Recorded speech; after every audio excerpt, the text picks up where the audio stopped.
Hey guys, it's John Butler here, and this is my self-reflection speech.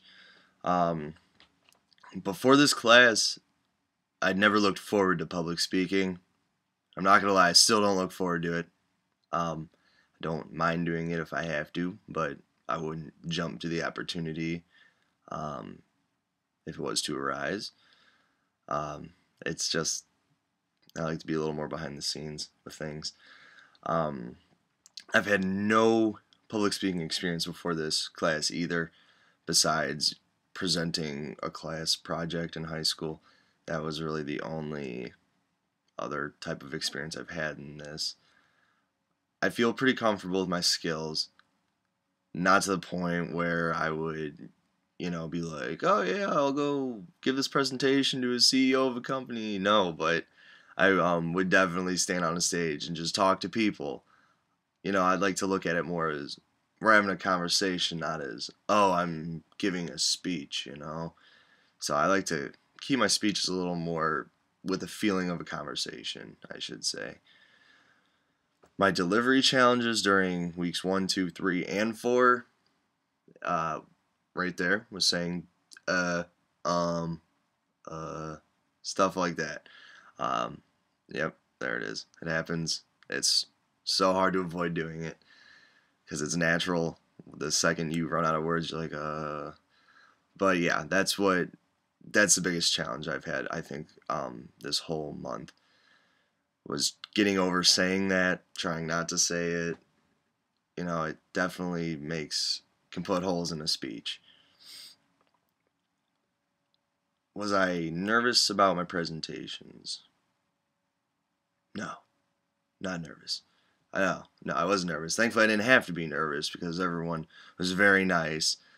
Um, Especially, with the feedback I was given, everyone was very nice. I didn't have to worry like, oh, someone's gonna tear me down. No one was like that. It was a very comfortable environment. So, and we're all learning. So I wasn't too like nervous or anything about the presentations, except the first one because I didn't know what to expect. So that was the only one I was really nervous about. Um, Visual aids when you're presenting can be a great thing. They can also be a bad thing if you're not using the right ones for your topic. You don't want to be talking about, you know, type of media and have a picture of a golf club. It wouldn't really work out. So, but yeah, I mean, they can just grab your audience's eye better. They can make them relate part of your speech to something you were talking about. Like, if I'm talking about, oh yes, new ball bearing pens. Okay, well, now you've seen what I'm talking about. Okay, you're not imagining what this pen I'm talking about is because I have showed you the pen I am talking about. And this is not a fancy pen, it's a visual aid. So, as I just said, the audience responded to my presentations in a very positive manner, constructive criticism. Everything was great. There was no insults flying around anywhere, and I really do appreciate that, and thank you guys. The feedback I offered classmates, as I just previously said, was trying not to say or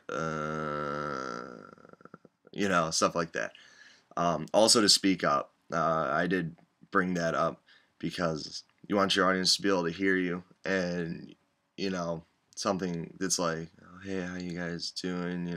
Versus, hey, how you guys doing? You can just see the feeling you get from just those two different tones, from a simple tone change, what it can do for you. So that was the feedback I gave people. Did I spend time practicing my speeches, and how much time did I spend? The speeches themselves, I did not spend time practicing.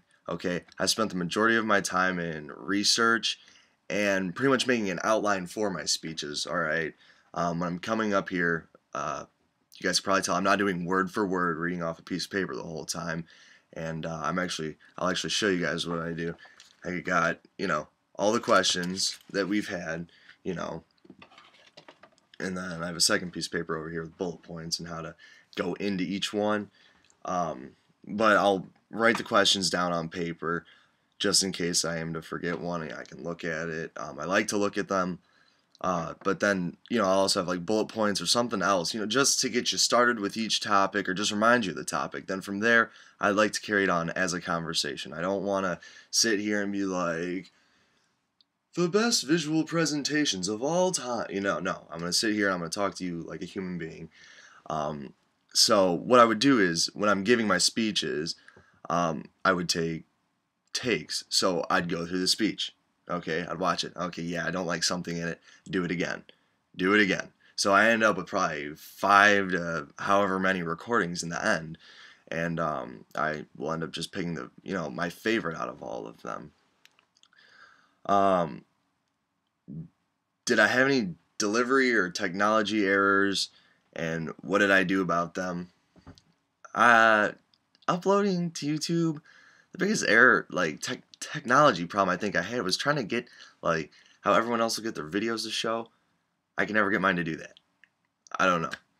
I had a little problem exporting one time. I fixed it real quick. I just went through the wrong window really quick, but I mean, nothing too serious that I really had any troubles with. The speech I enjoyed the most was the media review speech. I thought that was really fun, getting to incorporate video clips and using music for that. I thought that was great, because I was actually playing a video game and it was like, oh, look at this product, and not necessarily sell it, but and just go over it, just tell everyone about it, and we were going over the advertising at the time, and I was like, hey, this would be great to do.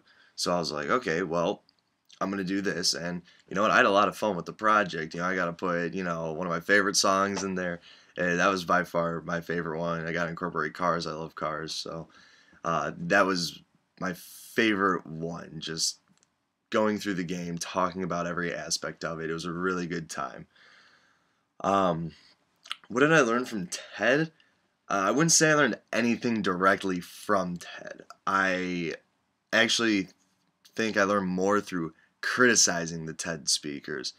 One of the TED Talks that I did watch, and I believe I did do a project on it, was talking about how this guy was like painting the city, and it was changing the attitude of people, but it was almost monotone the whole speech, and I was like, well, yeah, you should, paint your speech and make it a little more interesting, So, I just kind of looked for do's and don'ts during those. I was like, okay, visually it's good, okay. Tony Bad, the guy liked to turn his back to the crowd, which I don't think was a very good move. So, I wouldn't say, anything was like directly told to me from any watching TED videos on what I should be doing better. So, okay, I have 3 people I'd like to talk about. Ken Robinson. I really like, how he does things, how he almost tells a story within his speeches, and that's actually what I did. Talking about, hey, that one time in school, I had to wing this assignment. I like to go back to stories. So that was one of the biggest things. I'm glad to know that it is okay to do that in a speech. The biggest delivery challenge, as I've said, saying I move around a lot. I've been noticing that, but that's it. Other than that, I mean, I don't have stage fright. I don't have a problem talking to people. My greatest strength, I think my greatest strength is actually the different style I use of delivering my speeches. Just like that, more like laid back, but like not, hey, let me present this. No, let's have a conversation. And that's just me. Maybe that's not a strength at all, but I personally think it is a strength. So if you guys want to actually give me feedback on that, that would be great. If I had to rate myself 0 to 5, I would probably give myself a 3. I mean, I know I'm not a professional at doing this, but I mean, I'm trying my best, and I'm still having fun with it. So, I mean, I've definitely progressed through the month, found out what information was necessary to incorporate in the speeches versus just rambling the whole time. And then after this month, as I said, I'm still not going to jump to presenting anything. I have no problem doing it though. I'll be a lot more confident if I have to do it though. So that is where I'm at after this month, and I really enjoyed the class. It was a great time. So I'd like to thank all you guys that gave feedback. I'd like to thank the instructors, and everyone was great. All right, you guys have a good one.